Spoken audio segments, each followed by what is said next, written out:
বট করার জন্য এখানে আমি 1 কেজি গরুর ভুঁড়ি নিয়েছি। ভুঁড়িটা ভালোভাবে পরিষ্কার করে নিয়েছি। প্রথমে আমি ভুঁড়িটা সিদ্ধ করে নিব। যেই প্যানে আমি ভুঁড়িটা সিদ্ধ করব, আমি সবগুলো ভুঁড়ি সেই প্যানে নিয়ে নিয়েছি। এখন আমি সামান্য একটু স্বাদ মতো লবণ দিয়ে দিব, আর সেই সাথে পর্যাপ্ত পরিমাণ পানি দিয়ে দিব, যেন ভুঁড়িগুলো পানির নিচে ডুবে থাকে সেই পরিমাণ পানি দিব। আর দিয়ে দিব 1 চিমটি অরেঞ্জ ফুড কালার। তারপর আমি এটা সরাসরি চুলায় বসিয়ে দিব।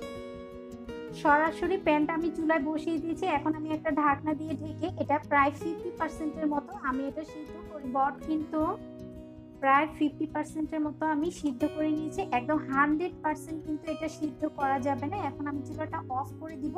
তারপর ঠান্ডা হলে বটগুলো আমি ছোট ছোট টুকরো করে নিব। সবগুলো বট আমি এরকম কিউব করে কেটে নিয়েছি। এখন আমি বটগুলো কিছু মশলা দিয়ে মেরিনেট করব। আর মশলাগুলো হলো হাফ টেবিল স্পুন নিয়েছি আমি রসুন বাটা, হাফ টেবিল স্পুন আদা বাটা, 1 টেবিল স্পুন নিয়েছি barbecue sauce, 1 table spoon soya sauce, 1 table spoon লেবুর রস। আর লেবুর রসের পরিবর্তে আপনারা হোয়াইট ভিনেগার বা সিরকাটা ব্যবহার করতে পারবেন। আর নিয়েছি 1 টিস্পুন করে নিয়েছি ধনে গুঁড়া, গরম মশলার গুঁড়া, মরিচ গুঁড়া, বারবিকিউয়ের মশলা গুঁড়া, আর নিয়েছি জিরা গুঁড়া। এখন আমি 1 টেবিল স্পুন লেবুর রস দিয়ে দিব, আর হাফ টেবিল স্পুন করে আদা আর রসুন বাটা দিয়ে দিব, 1 টেবিল স্পুন সয়া সস দিব, 1 টেবিল স্পুন বারবিকিউয়ের সস দিব, আর দিয়ে দিব গুঁড়ো মশলা 1 টিস্পুন করে, জিরা, ধনে, মরিচ গুঁড়া, বারবিকিউয়ের মশলা গুঁড়া নিয়েছি। আর আমি লবণ দিয়ে কিন্তু এটা সিদ্ধ করেছি।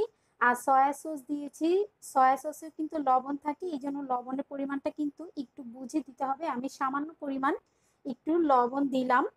এখন আমি সবগুলো মশলার সাথে আমি ভুঁড়িগুলো খুব ভালোভাবে মিক্স করে নিব।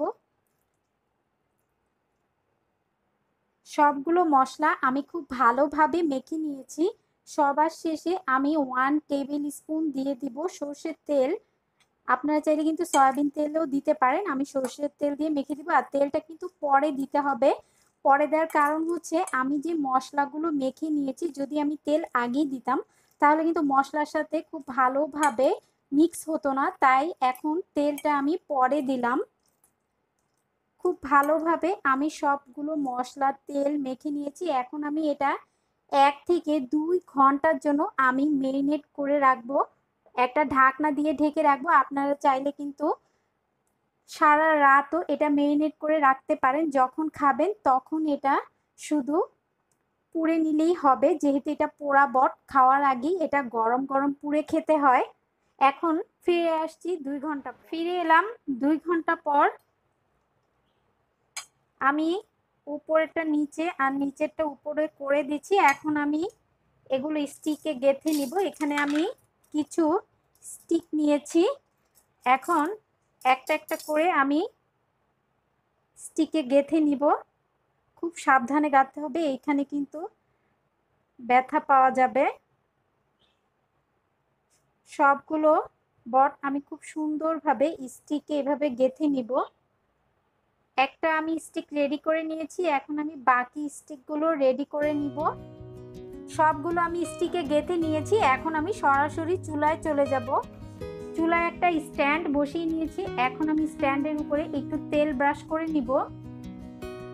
চুলার আঁচটা মিডিয়ামে রেখে এখন আমি স্টিকগুলো দিয়ে দিব। এখন আমি একটু উল্টে পাল্টে দিব, না হয় কিন্তু পুড়ে যাবে। আর এটা কিন্তু একটু পোড়া পোড়াই হয়।